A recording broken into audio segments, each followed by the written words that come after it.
छत्तीसगढ़ की राजधानी रायपुर में लोकतंत्र की बुनियाद पर सबसे बड़ा झटका लगने वाला है। विशेष गहन पुनरीक्षण यानी एसआईआर की शुरुआती आंकड़े बता रहे हैं कि राजधानी में हर चौथा मतदाता अगली मतदाता सूची से बाहर हो सकता है। 18 लाख से ज्यादा मतदाताओं वाले रायपुर जिले में करीब 4.84 लाख नाम पहली सूची से कटने की आशंका है, यानी 25.60% मतदाता। ये कोई तकनीकी सुधार या मामूली प्रशासनिक प्रक्रिया नहीं, बल्कि एक ऐसा झटका है जो राजधानी के चुनावी गणित, राजनीतिक संतुलन और नागरिक अधिकारों को एक साथ हिला देने की क्षमता रखता है। यही हाल बिलासपुर और बीजापुर जैसे जिलों का है, जहां हर 5 में से 1 या 4 में से 1 नागरिक अपने सबसे बुनियादी लोकतांत्रिक अधिकार यानी वोट डालने के अधिकार से बाहर हो सकता है।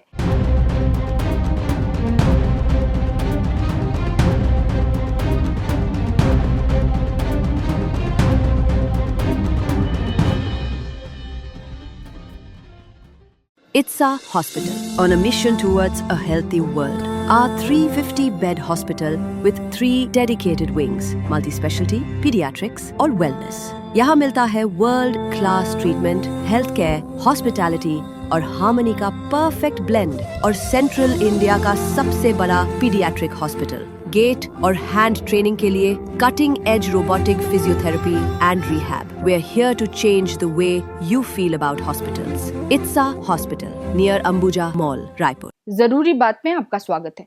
छत्तीसगढ़ में विशेष गहन पुनरीक्षण यानी एसआईआर के तहत जो प्रारंभिक आंकड़े सामने आ रहे हैं, वे केवल प्रशासनिक प्रक्रिया का विवरण नहीं है, बल्कि लोकतंत्र की जड़ों को हिला देने वाले संकेत भी देते हैं।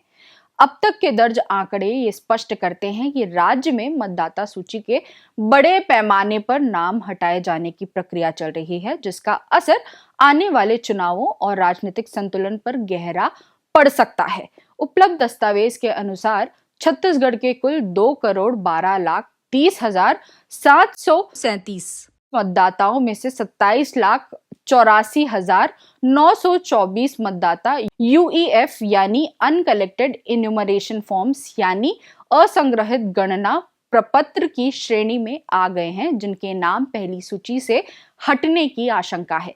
ये कुल मतदाताओं का 13.12% है, जो अपने आप में एक चौंकाने वाला आंकड़ा है। अगर इस 13.12% को सिर्फ एक सांख्यिकी तथ्य मानकर छोड़ दिया जाए तो असली तस्वीर छूट जाती है।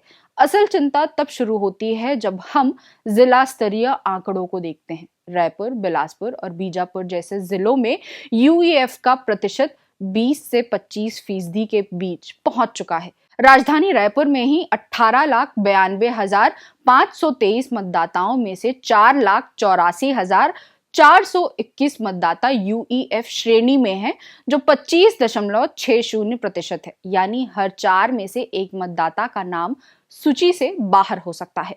बिलासपुर की स्थिति भी कुछ अलग नहीं है। यहाँ 16,75,770 कुल मतदाताओं में से 3,86,650 मतदाता यूईएफ के दायरे में हैं, जो 23.07% है।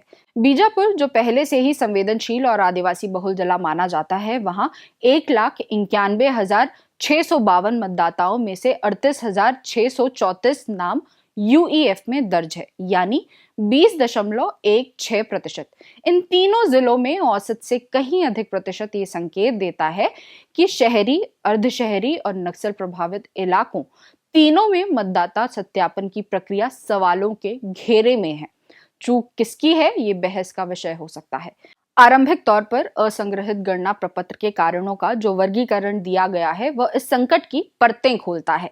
कुल 27,84,924 यूईएफ मामलों में से 14,02,046 मामलों को परमानेंट शिफ्टिंग यानी स्थायी रूप से स्थान परिवर्तन से जोड़ा गया है। इसके अलावा 6,38,163 मामले मृत्यु से संबंधित बताए गए हैं। 1,56,362 मामले ऑलरेडी एनरोल्ड यानी पहले से कहीं और दर्ज होने के, 5,69,571 मामले एब्सेंट और 18,782 अदर्स की श्रेणी में रखे गए हैं। सवाल यह है कि क्या वास्तव में इतने बड़े पैमाने पर लोग स्थायी रूप से स्थानांतरित हो गए या ये वर्गीकरण एक सुविधाजनक प्रशासनिक लेबल बन गया है।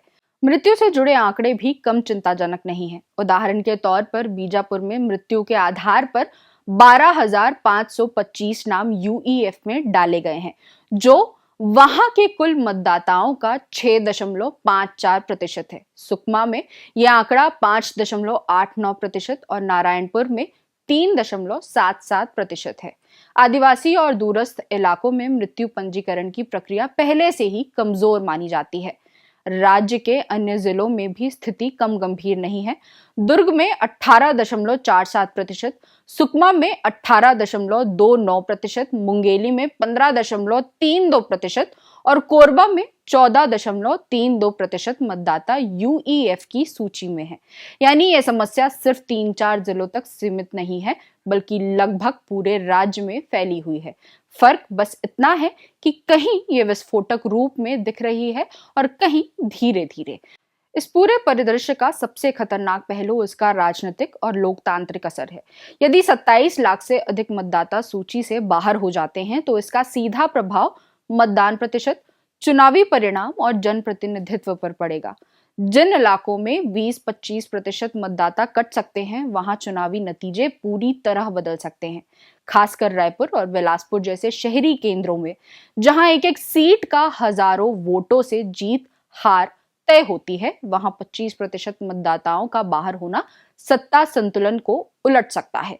साथ ही ये सवाल भी उठता है कि क्या एसआईआर की प्रक्रिया में पारदर्शिता और जनभागीदारी सुनिश्चित की गई?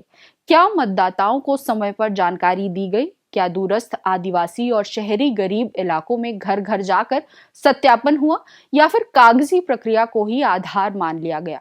आरंभिक तौर पर सामने आए आंकड़े केवल संख्या बताते हैं, लेकिन उनके पीछे छिपी कहानियां, लापता मतदाता, अनसुनी आवाजें और कमजोर प्रशासनिक पहुंच कहीं अधिक चौंकाने वाली हो सकती है। छत्तीसगढ़ में एसआईआर के ये प्रारंभिक आंकड़े एक चेतावनी है। ये चेतावनी केवल चुनाव आयोग या प्रशासन के लिए नहीं, बल्कि पूरे लोकतांत्रिक ढांचे के लिए है। यदि समय रहते इन यूईएफ मामलों की पुनः जांच, पारदर्शी समीक्षा और व्यापक जनसंपर्क नहीं किया गया तो 13.12% का ये आंकड़ा सिर्फ एक संख्या नहीं रहेगा, एक बड़ा सवाल भी रहेगा। रायपुर, बिलासपुर और बीजापुर से उठती ये चेतावनी पूरे राज्य को सुननी होगी, वरना मतदाता सूची की ये सफाई लोकतांत्रिक अधिकारों की सबसे बड़ी कटौती साबित हो सकती है। इस पूरे परिदृश्य में सबसे अहम और निर्णायक बिंदु समय सीमा का है। चुनाव आयोग द्वारा स्पष्ट किया गया है कि जिन मतदाताओं के नाम एसआईआर प्रक्रिया के दौरान यूईएफ श्रेणी में चले गए हैं या जिनका सत्यापन किसी कारण से पूरा नहीं हो पाया है, उनके पास 18 दिसंबर तक अपने नाम मतदाता सूची में शामिल करवाने का अंतिम अवसर है। इसके लिए मतदाताओं को स्वयं आगे आकर संबंधित बूथ लेवल अधिकारी यानी बीएलओ, निर्वाचन कार्यालय या निर्धारित प्रक्रिया के माध्यम से अपने दस्तावेज जमा करने होंगे। इसके बाद 23 दिसंबर को जब आरंभिक मतदाता सूची प्रकाशित हो जाएगी तो नाम जुड़वाने की प्रक्रिया कहीं अधिक जटिल, लंबी और औपचारिक हो जाएगी। प्रारंभिक सूची के बाद किए गए दावों और आपत्तियों में न केवल अतिरिक्त दस्तावेजों की मांग होगी, बल्कि समय पर सुनवाई और संशोधन की कोई गारंटी भी नहीं रहेगी। ऐसे में यह स्पष्ट है कि 18 दिसंबर तक की समय सीमा चूकना लाखों मतदाताओं के लिए अपने मताधिकार से अस्थायी या स्थायी रूप से वंचित होने का खतरा पैदा कर सकता है। और यही कारण है कि ये अंतिम तारीख केवल एक प्रशासनिक डेडलाइन नहीं, बल्कि लोकतांत्रिक अधिकार बचाने की आखिरी चेतावनी बनकर सामने खड़ी है। जरूरी बात में फिर होगी बात।